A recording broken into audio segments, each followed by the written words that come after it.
Michael, I need to talk to you for a second. On my way to the site, I was stopped by Elizabeth, the department head. Yes, what is it? It was rare for Elizabeth to approach me, so I replied, bewildered. This isn't something to discuss here. Come to the conference room.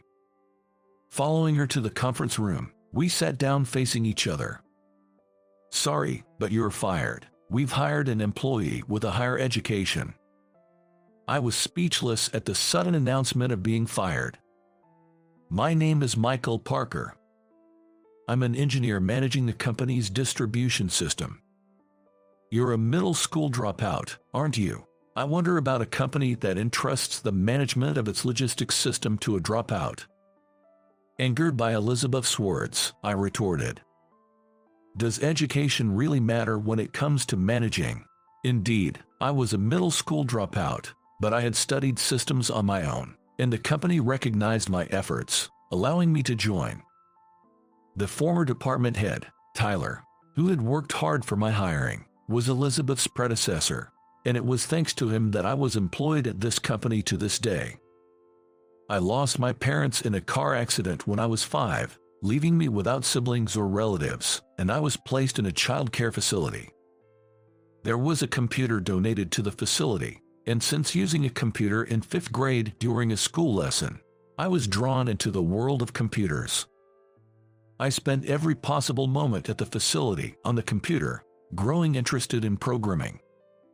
I reviewed and applied what I learned in class, making my own games to play with friends by the time I reached middle school.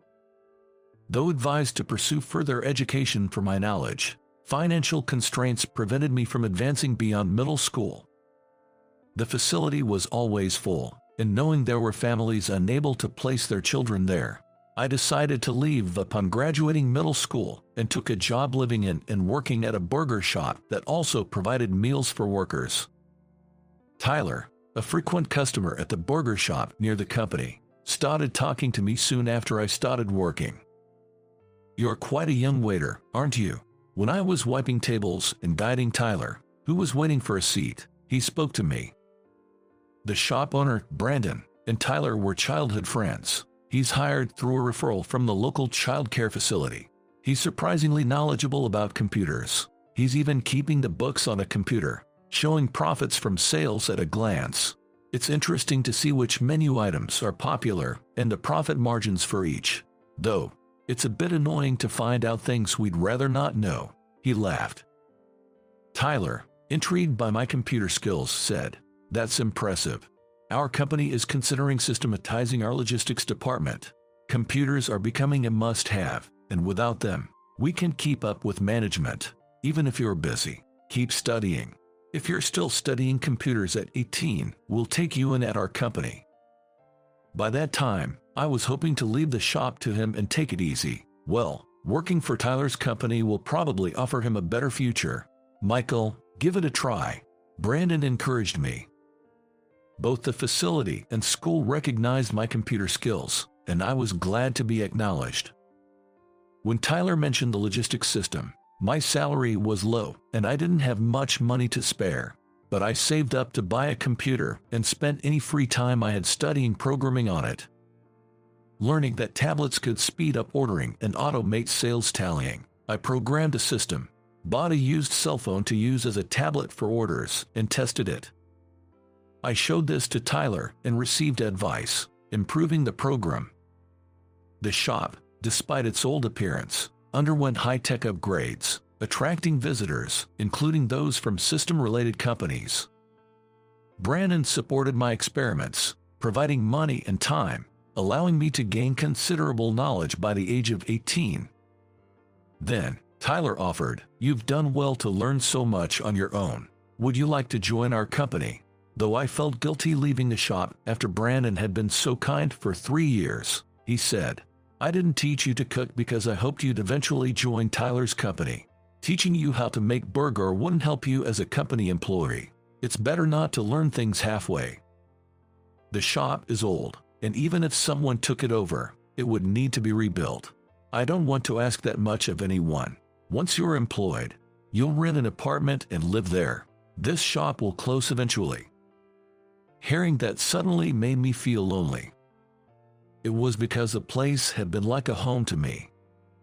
If you need a guarantor when renting an apartment, I'll be it. I'll hire someone who seems like they could benefit from this experience. Perhaps from the childcare facility. Come eat here once in a while. Brandon tried to alleviate my guilt. I told Tyler about this, and he said, "That's because you worked hard. I've heard about your efforts from Brandon. Please take care of him. He's been a caring person since he was young." Tyler then suggested, "It's about time for you to take the employment exam. Sorry, but our company has never hired a middle school graduate for a technical position. It seems best if I headhunt you. Could you summarize the system you created at the burger shop in your resume? We'll consider it as part of the first round of selection." Following his request, I prepared my resume and handed it to him. Understandably, there was significant opposition within the company, but Tyler wanted them to see my skills. He arranged for me and a third-year engineer to compete in programming skills, and if I was deemed superior, I would be hired. I went to the company on the day Tyler mentioned to take the exam. After informing Brandon, he closed the shop the day before the exam to buy me a suit, accompanying me to the store. Trying on the suit and showing Brandon, he teared up, happy to see my growth. Wearing a suit for the first time felt awkward, and not knowing how to wear a tie, I was embarrassed when a female clerk did it for me. Teased by Brandon, someone commented, "You two seem like a close father and son." Upon hearing those words, I replied, "That's right. He's truly a wonderful father, and I love him dearly." When I looked at Brandon, he was moved to tears by my words. After Brandon paid the bill, I received the suit and thanked him. Embarrassed, Brandon patted my shoulder and left the store. Following him out, I found him crying behind the store. Seeing him like that, I approached and asked, "Brandon, would you consider adopting me? I want you to be my dad." Brandon nodded quietly, saying, "Are you sure about me?" I wanted to say it myself but couldn't find the words. "I'm so glad you feel that way." And it seemed he was calling Tyler about it. That night, Tyler, Brandon, and I went out to eat to celebrate the adoption. "I've wanted to adopt you since the day I took you in. I'm glad your dream has come true." I never imagined Brandon felt that way, so I was truly happy. "We have an exam tomorrow, so we should call it an early night and rest." They sent me home first, but it seems Brandon and Tyler were drinking until the early hours. The next day, I left for the employment exam without waking Brandon. Though I was anxious about what the exam would entail, I was determined to study again and seize the opportunity if I failed. After the interview, I took the same exam as an employee 3 years into the company, who confidently wrote his program. I was surprised by the speed of his typing but remained calm and focused on my programming. After completing my program within the time limit, it seemed the employee had not finished his. Our programs were collected and tested on a test machine. First, the employee's program was tested, with the supervisor checking it. Although it functioned as required, it wasn't fully completed, resulting in deductions and an apparent score of 80 points. Then, my program was tested. Though not perfect, it scored 95 points. Given my self-taught skills despite being a middle school dropout, I was judged fit for employment. I immediately announced the good news to Brandon, sharing our joy. Returning to the shop, regular customers joined in celebrating, and I was set to start working the next day.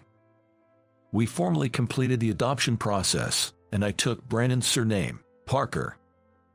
After joining the company, the implementation of the logistics system became more intensive, and I became a part of the systematization project. Creating something from nothing was truly challenging. Programming and testing followed by revisions were repeated, sometimes clashing with team members as we pushed forward with the systematization. Eventually, the systematization was successfully launched, achieving significant results. After the project, I was left as the sole person responsible from the start and was tasked with managing the system. As the system went into operation, Tyler retired, having seen it through.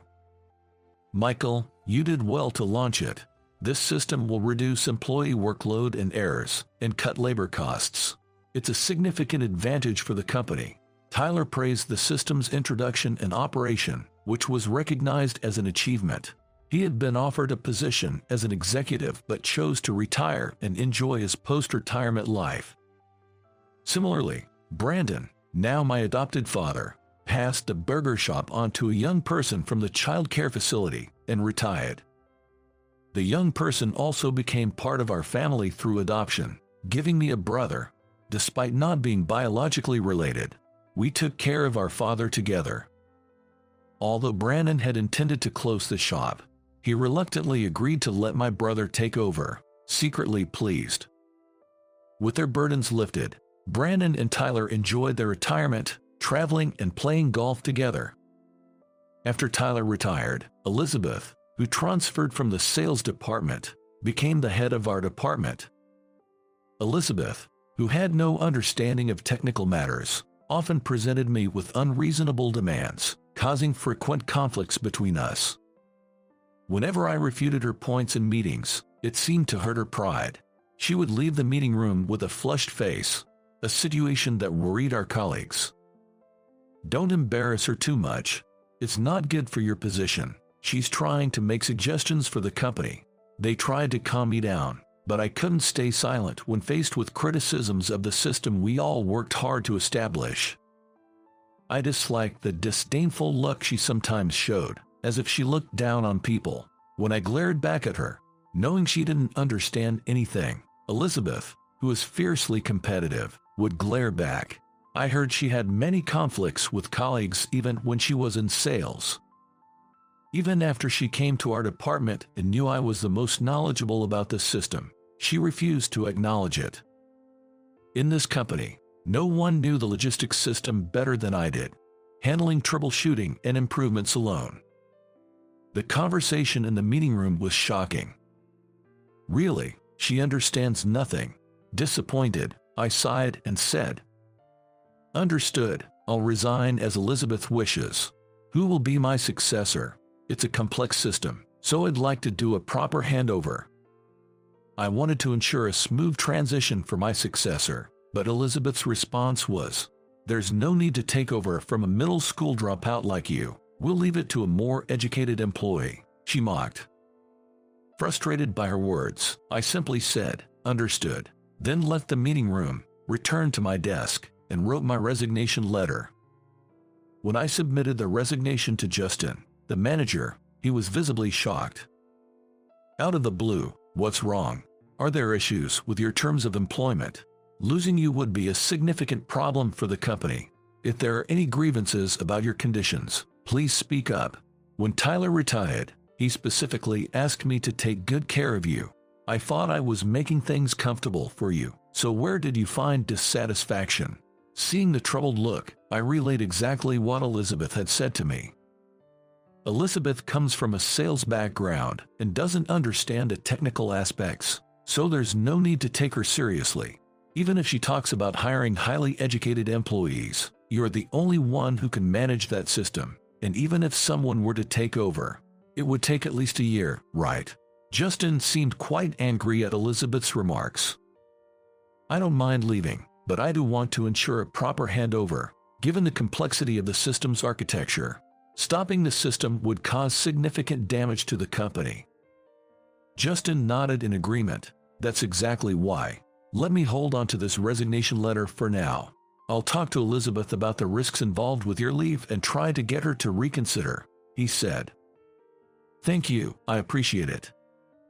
As I was about to leave, Justin asked, "Just out of curiosity, what do you plan to do after resigning from the company?" "I'll probably help at my brother's burger shop for a while." "Good to know you'll be around. We might hire you as a contractor if needed. That way, you won't have to deal with Elizabeth, and it might be more comfortable for you," he suggested. If she agrees to it, haha, I doubt she'd use me out of spite. I told Justin I wouldn't come to the office until a decision was made and decided to head home for the day. My father and brother were surprised by my early return, and they became quite concerned after I explained the situation.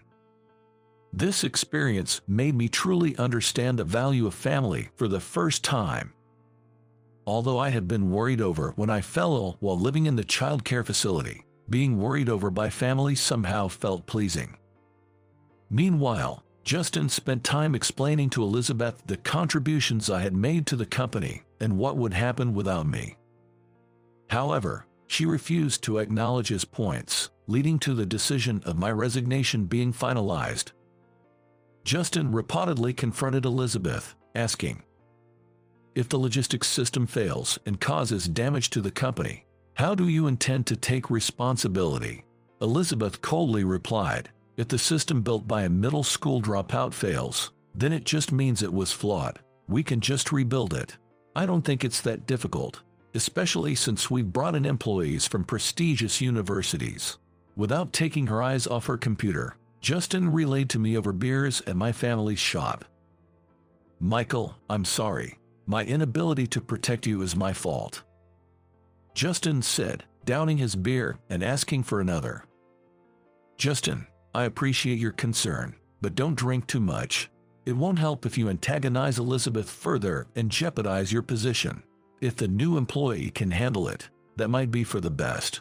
Now that I'm resigning, I'm thinking of enrolling in a distance learning high school. I've realized the importance of having at least a high school diploma," I mentioned. "It's frustrating. I thought the strength of a technical job was that qualifications didn't matter as much. It feels like a denial of everything I've worked for." Justin, who had climbed the ranks based on his skills despite the educational hierarchy, was clearly upset on my behalf. Grateful for his support, I suggested, "Why not let Elizabeth's new hire try managing the system and see how it goes? I'll help out if there's trouble, regardless of the cost." Hearing this, my father chimed in, "That's a good suggestion. I'd be happy if you did that. Have you talked to Tyler about this?" I replied, "He's enjoying his retirement too much for me to worry him, and he can't really intervene with the company anymore. It would only upset him to know, asking to keep this matter confidential for Tyler's sake." That day, Justin stayed at the shop until late and didn't seem to want to leave, so I drove him home. Thinking of what I could do for him, I decided to create handover documents. I spent the next 2 weeks at night working on the handover documents and handed them to Justin on the day of my farewell. As I left the company, surrounded by many colleagues, Elizabeth and her new employee, Ethan, seemed unbothered and continued working afterward. Justin had tried to get Ethan to say goodbye, but she refused, adhering only to Elizabeth's instructions, and Justin stopped trying to communicate with her. After resigning, I enrolled in a distance learning high school and started attending classes. Spending my days without any contact from the company, I felt a mix of relief, assuming things were going smoothly, and a sense of loneliness. Then one night, I received a call from Justin. Answering the phone, I could hear his voice, filled with urgency. "The logistics management system has shut down. Ethan made changes without proper checks and without backup data. It's irreparable." "I'll head over right away," I said, going to the company where Justin was waiting. Led by Justin into the control room, I saw Ethan surrounded by many people, being yelled at. "When will it be fixed? You said you could handle it, didn't you? Not taking backups is sheer negligence. Who's going to take responsibility for this?" Amidst the chaos, Ethan lost his cool. "I told Elizabeth I couldn't do it. If you have complaints, talk to her. She knows how to handle the responsibility," pushing the blame onto Elizabeth. Elizabeth was nowhere to be seen, having left after learning of the mishap. "Now, fixing it is the priority. Michael, you're the only one we can rely on," Justin pleaded, and I approached Ethan. "Ethan, right. Tell me what happened." Ethan retorted, "It's none of your business anymore." This angered a former colleague. "How can you say that to Michael, who came all this way to help?" After moving Ethan away from the computer, they said, "Thank you for coming. Please, we're counting on you, and let me sit in front of the computer." Looking at the program, I realized it was one of the most complex parts of the system. which made me nervous. Taking a deep breath to focus and analyze, I worked to understand the current situation while reverting the changes Ethan had likely made back to the original programming, progressing with a restoration. To my own surprise, it seemed I had memorized the challenging parts of the program due to past difficulties, and within about an hour, the restoration was complete. After verification, the issue was resolved, leading to applause from my former colleagues, and I was greeted with numerous handshakes. Standing by, Ethan angrily exclaimed, "You've made such a complicated program. Did you design it to be understood only by yourself, making it impossible for anyone else to intervene? That's a cowardly way to do things." I didn't do anything like that. It just turned out this way because I was trying to meet everyone's demands. This part of the program alone took months to develop. It's a complex and meaningful section to me. If you had examined it properly, you would have realized it wasn't something to tamper with, I replied. Tell that to Elizabeth. She said that since a middle school dropout made a program, anyone should be able to handle it. But looking at it, it's clear that finding someone capable of programming at this level would be rare in the US. How did you acquire such skills? Ethan spoke with frustration, but I left without responding. Walking to the company gate with Justin and former colleagues who saw me off, they said, "Elizabeth's reaction tomorrow will be something to see. We might even start a petition to have you come back. The company needs you," but I wasn't holding my breath. However, recalling the satisfaction of programming and seeing my work come to life reignited my desire to continue in this field. I considered seeking employment at an IT company, but my educational background posed a significant barrier. The only connections I had were with my previous employer, and if I wanted to remain in this line of work, returning there seemed like the only option. These thoughts occupied my mind as I lay in bed, staring at the ceiling. As I pondered through the night, dawn broke, leaving me to battle sleep deprivation throughout the day at the shop. That day, Elizabeth showed up at work as if nothing had happened, receiving a report from Ethan. When she found out I had resolved the issue, she reportedly slammed her desk in frustration. Ethan, witnessing this, was taken aback, and it seems a rift developed between them thereafter, leading to a breakdown in communication. The atmosphere within the department also deteriorated, prompting Justin to visit the shop more frequently to vent his frustrations. Next time there's a significant issue with the logistics system, Ethan might quit. He seems to be managing minor troubles, but it's taking too much time, and he feels overwhelmed. His reception among colleagues is poor.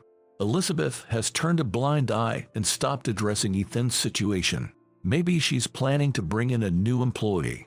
Saying so, he continued to ask for another beer as usual.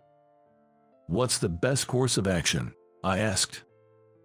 "The best solution would be for you to return and for Elizabeth to be transferred," Justin muttered under his breath.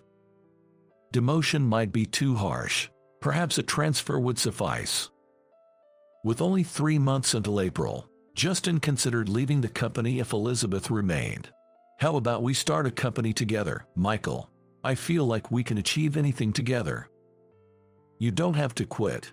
I've thought about starting a business, especially after fixing the system the other day.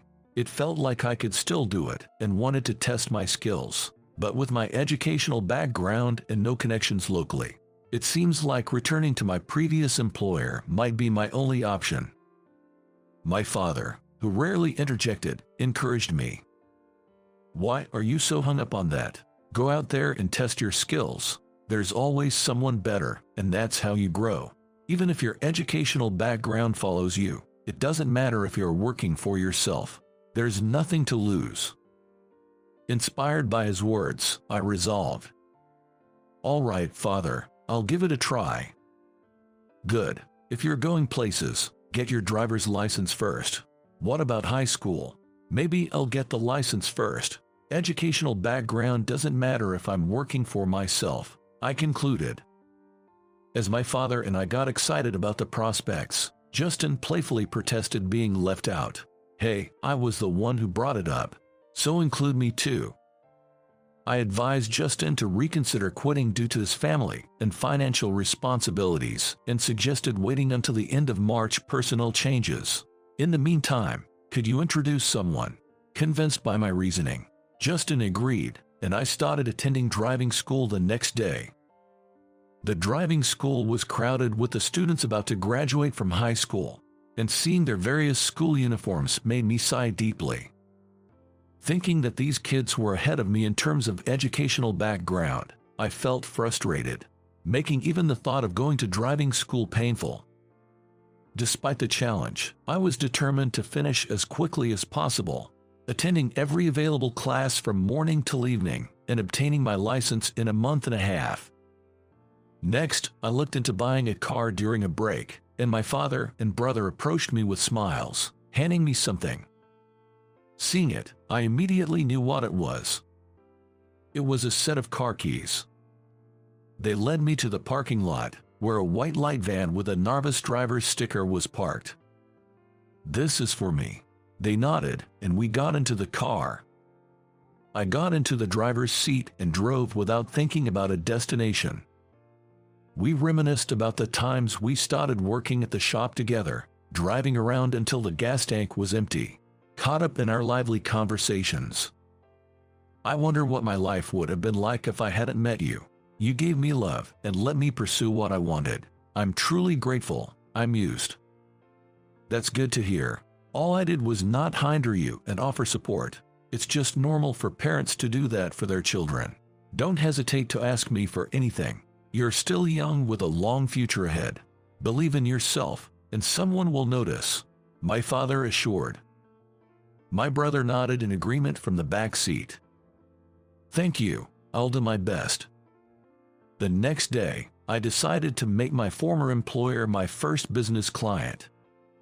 When I called Justin to tell him about my independence, he offered, "Congratulations on striking out on your own. I'd like to give you some work to commemorate your independence." Justin had prepared by asking the team that launched the logistics system to help, and they had arranged work for me. I was called to the company for a meeting. As I waited in the conference room for Justin, Elizabeth entered. "Michael, it's been a while. The last time we spoke was here, wasn't it? I'm truly grateful you came to fix the trouble last time. I didn't realize how capable you were and how much your colleagues respected you. Judging you by your education was a mistake, and I'm sorry." Elizabeth apologized me. "I know it's a bit late to ask you to come back, but would you consider being our exclusive contractor? It seems everyone feels more at ease with you around." I was surprised by her unexpected proposal. When Justin arrived late, he asked her, "Have you already discussed it with him?"